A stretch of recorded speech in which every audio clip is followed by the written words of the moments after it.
Right now at noon, how a new executive order could begin the process of dismantling the Department of Education. Plus, a popular supper club in Madison prepares to reopen after suddenly closing under a new owner. This is News 3 Now at noon.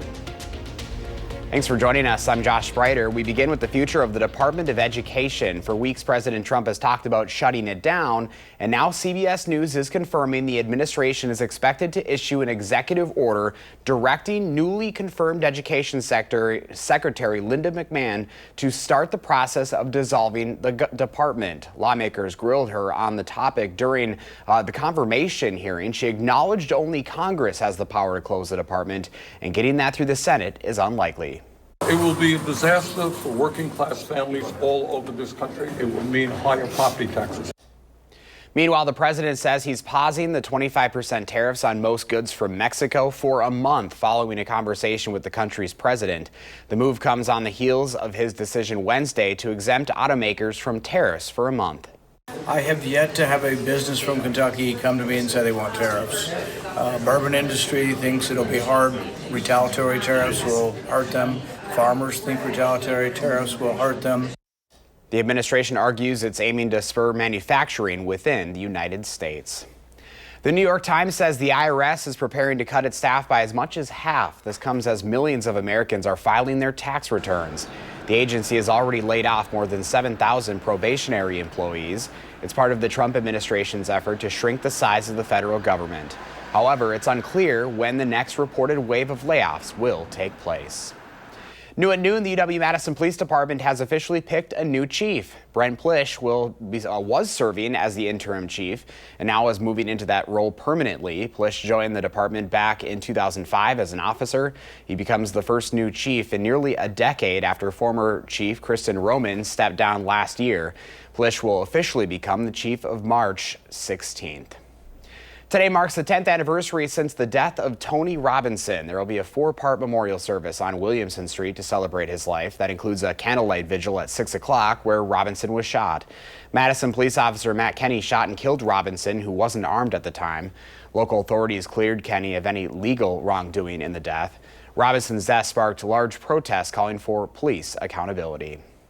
We want to make a correction to a story we reported on yesterday about an inmate death at the Waupun Correctional Institution. Originally, we said this was the 6th inmate to die at the prison since June of 2023.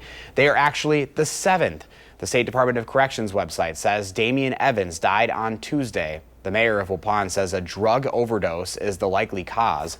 Online court records show Evans was sentenced in 2019 to 7 years in prison for armed robbery. Meanwhile, family members of inmates are being targeted in a scam. The Dane County Sheriff's Office is warning family members of inmates about an impersonation of a sergeant. The scammer asks family members to collect fees for an ankle monitoring program.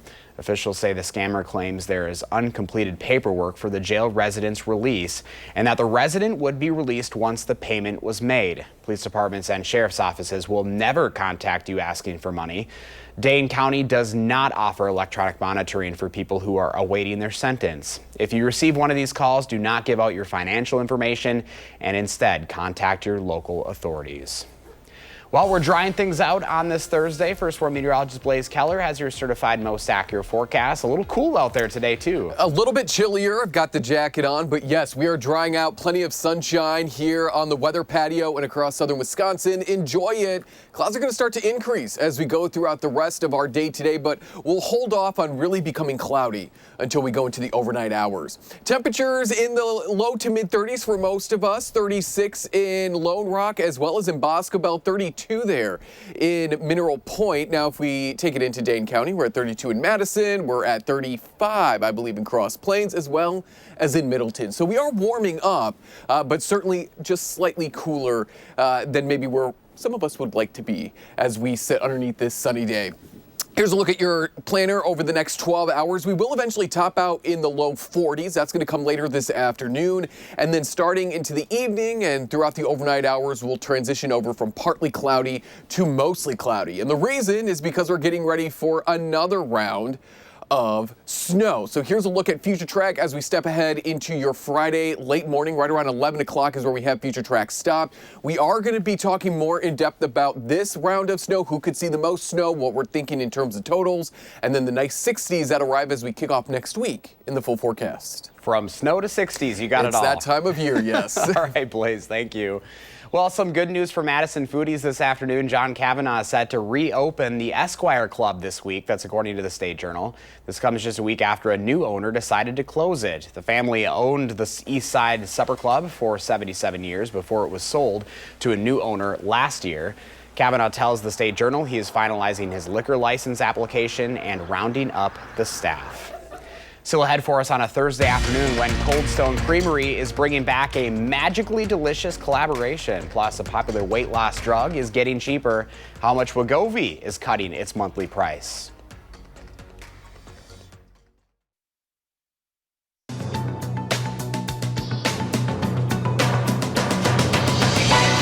The maker of the popular weight loss drug Wegovy is cutting its monthly price from $650 to $499. Last week, Eli Lilly and Company said it's cutting the price of a starter dose of its weight loss drug Zepbound to $349. The lower prices make the drugs more accessible to patients who pay out of pocket, and it comes weeks after the FDA said there is no longer a shortage of both drugs.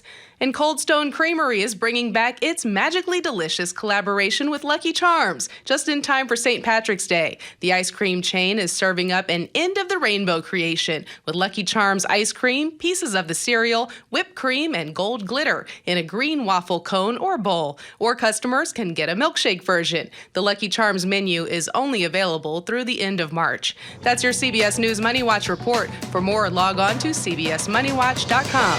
At the CBS Broadcast Center, I'm Jesse Mitchell. Here's the stock report at the noon hour. The Dow is down 480 points, NASDAQ down 414, and the S&P 500 down this hour 110. Pam has today's farm numbers ahead, plus Blaze is back with the first warn forecast, and later on Live at 4, a deep dive into the latest Marquette Law School poll. Director Charles Franklin will join us to break it down ahead of the April election.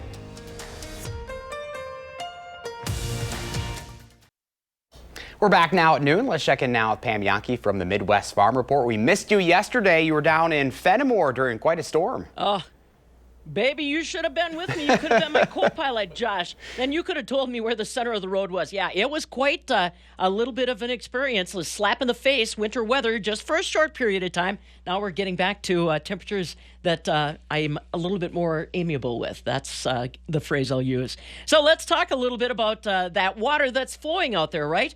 We are encouraging folks that live in rural communities especially to think about being involved in some well testing programs. The governor's put $5 million of federal monies into the next round of a program that's being administered by the Wisconsin Department of Natural Resources, officially called Well Compensation and Well Abandonment Grant Program. According to Marty Nessman, who is the private water supply manager for DNR, this program was very popular last year. Some of the hot counties that were involved in applications, Portage, Marathon, and Waushara counties, that's sand country, so that makes sense. Also, Chippewa County, a lot of sand up there. And then Oneida County led the way on requests for grant monies. They've got some PFAS issues they're dealing with up there. Program's open now. Your household income has to be less than $100,000, but they do have the monies available. Go to the DNR website if you want to find out more, or mine, MidwestFarmReport.com. We've got details as well. Hey, it's all about details. You saw the first bite of March weather yesterday. Did you write down how much rainfall you received? Or maybe it was snow. The National Weather Service has launched their Rain Gauge Rally 2025, and I sure would like a lot of my rural folks in the News 3 viewing area to be a part of that. It's real simple. All you need to do is sign up online. I understand that our Wisconsin rainfall reporters are usually very reliable, not just during the spring, but all through the season long. And it's not just about rain. It's also about sending a note every now and again. Remember how the water shut off last year? Letting the Weather Service know just how dry you are. Those kinds of observations are valuable too.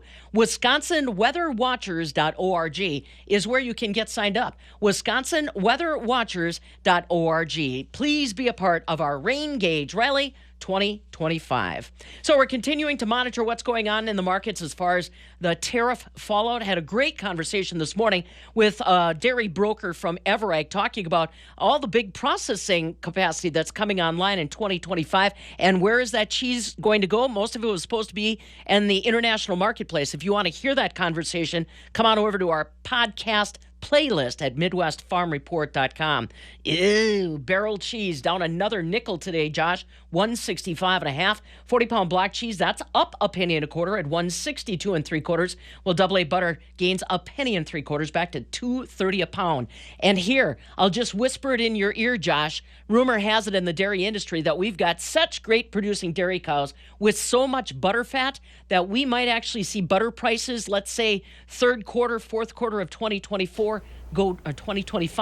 go down. Our cows are doing a great job. We just don't have capacity or consumer demand right now to take up all that butter. And the international marketplace obviously is kind of shutting it off too. Oh, it's interesting. We're continuing this wild ride all the way around, Pam. Absolutely. Yeah. And if you're in Wisconsin, that was quite literally the wild ride yesterday. Yes, it was. I'm glad that we're moving in the right direction from here. It can only get better, right? For sure. All right, We Pam. hope. Good to have you back today. Have a good afternoon. See you later. Let's get to that certified most accurate forecast now. Meteorologist Blaze Keller is here with the 3 things we need to know. Hi, Blaze. Hello, that's right. Becoming partly sunny today out ahead of it, and it is going to be lighter compared to what we just got out of. Another chance for snow on Friday, really hugging the Wisconsin-Illinois border, and then we climb into the 60s as we go into next week. Unlike the system that we just got out of, this is really going to be only a Friday mess. And let's take a look at that as we go into the rest of this evening, into early Friday. Clouds are going to start to increase, maybe beginning shortly after midnight and continuing to move eastward. We see that light to moderate snowfall across southwestern Wisconsin, again, really sticking to the Wisconsin-Illinois border. As we step through your morning commute into the early afternoon, that's when most of us will likely be dealing with that light to moderate snowfall as this system continues to move its way through lower portions of the Midwest. And then as we go into the evening and overnight, we quiet down. Folks north of Dane County, you probably won't see any snow, or at least any measurable snow out of this system. It continues to stay well off to our south. So what are we looking at in terms of snow totals? Less than an inch for Dane County, Lone Rock, as well as Mineral Point, Boscobel. You're kind of getting the picture here. North of Dane County, nothing. And then once you get along the border, that's when we could get close to that half an inch to an inch mark into Illinois, into parts of Iowa. That's when we start to get into that at least an inch of snow. The good news is for folks who are tired of the snow, it is going to quickly melt, not only tomorrow, but also into your Saturday, because temperatures are going to stay above freezing. But this is essentially the setup. This low pressure system will be spinning its way through parts of Missouri. Those southerly winds will create that rain-snow mix along the Wisconsin-Illinois border, more into northern Illinois. And then a high pressure system is moving in very quickly behind it, kind of easing and pushing this quick little low along out of the Midwest. So as we go into Saturday, we will be quiet, unlike this last system where we had the rain, and then we had the mix, and then we had the snow, and then we finally quieted down today. Because of that system moving on through, we will cool down as we go into, your Friday. We're a little bit cooler today as well, but then we're back into those 60s. As we go into Monday and Tuesday, the jet stream is going to be pulling a lot of warmth northward. So again, we are going to do a lot of melting over the next few days, even with that snow chance on Friday. We're looking at the upper 30s to low 40s today, underneath plenty of sunshine, a little bit breezy at times, pretty seasonal for this time of year. And then there was a look at that 10-day forecast, a little bit cooler Friday because of the clouds and that chance for rain. Sunny through the weekend, 50s Sunday, 60s Monday and Tuesday, and then rain chances Wednesday, maybe into Thursday, but looks like we get a little bit of a break. They pick back up Friday and Saturday of next week. So we are staying above freezing. It's starting to feel definitely more like spring out there. Yeah, we're springing forward this weekend. Yes. I'm hoping we're going to kind of stay there. Me too. Me too. No more of this snow. All right, Blaze. Thank you. Well, today Howard is whooping up a recipe perfect for lasagna lovers. You know, lasagna is one of those dishes that we really love. Yet for one reason or another, we just don't make it nearly as often as we'd like. When I ask people why that is, they say, because it's too complicated. Well, guess what? It's not. And today we're going to prove that. After cooking and draining some lasagna noodles, we lay them out on a cookie sheet. While those sit for a sec, we brown a mixture of ground beef and Italian sausage, crumbling it while it cooks. Now, all we do is spread a little spaghetti sauce on the bottom of a baking dish, and the rest of it we add to our skillet. Next, we place 3 noodles over the sauce and top them with a layer of ricotta cheese that we mix with a little Parmesan, an egg, some chopped parsley, and a few spices. We blanket that with some sliced mozzarella cheese and our meat sauce. Then we repeat that 2 more times and it's ready to bake. See, I told you it was easy. The big reward comes when you cut through all the layers of the tender noodles, the meaty sauce, and the creamy cheese filling. I hope you'll go online and get the recipe for what we call Meat Lovers Lasagna, so you can whip up this Italian classic anytime you want. I'm Howard with Kelly, our resident Italian in the Mr. Food Test Kitchen, where today we found an old world way for you to say, ooh, it's so good. Up next at noon, we're going to meet our pet of the week from the Dane County Humane Society.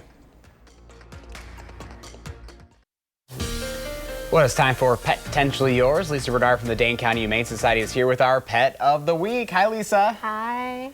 So, who do we have here? This is Trooper. And he Trooper. will be your Trooper. Yes. He's so loyal to the people he loves. He enjoys receiving, as you can see, lots of pets. He's such a sweet boy. He'll roll for belly rubs. He's smart. He knows sit and lay down. Even though he'll go to shake, he doesn't quite let you hold his paw to do the shake. Tell us a little bit about him, because he's obviously a more grown dog. Yes. Yeah, you couldn't do the weather with him. No, I was so sad. I'm not strong enough. You to, Yes, I know. He is 4 years old. Okay. He came to us at the end of last month. His previous family is going through some things that medically, and they couldn't take care of him anymore, so we are here to help. Okay. Help him find a new family to love, because he's obviously got Oh my so gosh, much love yeah. to give. Yes, and I mean, he's very well behaved, coming from a family. So for somebody looking for maybe a dog that they don't have to do a lot of training with, he would be perfect. He would, and the thing is too is we were told he lived with cats. Okay. And he he found ignored that them. He also did well with children. Okay. And I will tell you that the way to his heart Is hot dogs. Hot dogs. Look at the tail go. Look at it go. Good job. He's got some training, good with other animals, good with kids. He's kind of perfect. Yeah, he is perfect. He is a little more nervous around dogs at the shelter right now. So right now we're saying that he probably shouldn't go to a home that has another dog, just because of what we've been seeing. Okay.